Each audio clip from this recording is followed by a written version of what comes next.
Hi అండి అందరికి. Blog లో పెట్టాను కదండి ఆర్ది అనేది ఎలా తయారు చేయాలో చెప్తాను అన్నాను కదా. ఎలా తయారు చేయాలో చెప్తాను చూడండి. ఈ ఆర్దిని అయితే మాకు ఆషాఢ మాసంలో తొలి ఏకాదశి నాడు పెళ్ళైన నవదంపతుల ఇంట్లో పెళ్లి కూతురు పెళ్లి కొడుకుని చేసి ఈ ఆర్దిని అయితే చేసి దేవుడికి నైవేద్యంగా పెడతారు. నెక్స్ట్ వచ్చి ఎవరైనా మెచ్యూర్ అయితే వాళ్ళకి కూడా ఈ ఆర్ది అనేది తయారు చేసి ఇస్తారండి.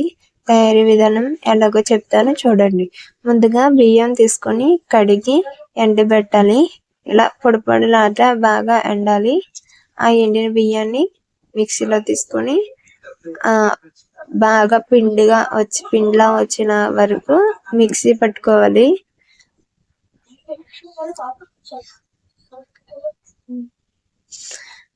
తర్వాత ఆ స్టవ్ మీద గిన్నె పట్టుకొని అందులో ఒక గ్లాస్ వాటర్ అనేది వేసుకోవాలి.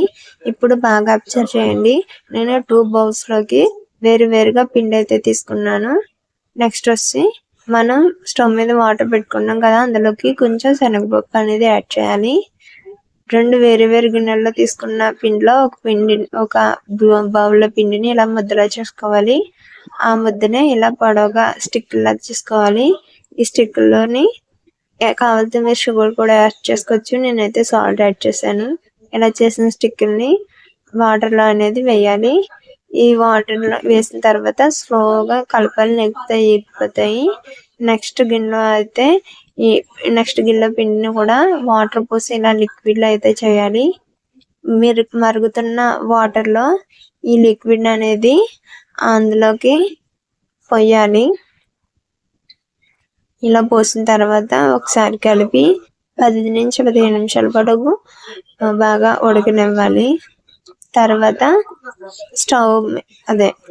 బెల్లం అయితే తీసుకుని, రుచికి సరిపడినంత బెల్లం అయితే తీసుకుని ఆ బెల్లాన్ని ఇందులోకి అయితే యాడ్ చేసుకోవాలి. యాడ్ చేసుకొని ఒకసారి కలిపి మళ్ళీ ఒక 10 నుంచి 15 నిమిషాల పాటు కుక్ చేయాలి. నేను రుచి కోసం చిన్న సాల్ట్ కూడా యాడ్ చేస్తున్నాను. అందులోకి నేను కొబ్బరి తురుమును కూడా యాడ్ చేసుకున్నాను. యాడ్ చేసుకొని 10 నుంచి 15 నిమిషాల పాటు కుక్ చేసుకుంటే ఎంతో రుచికరంగా ఉండే ఆర్ది అనేది రెడీ అవుతుందండి. ఇది తయారు చేయడం చాలా ఈజీ అండి. మా అమ్మ అయితే నాకు ఈ వంటకాన్ని నేర్పించింది.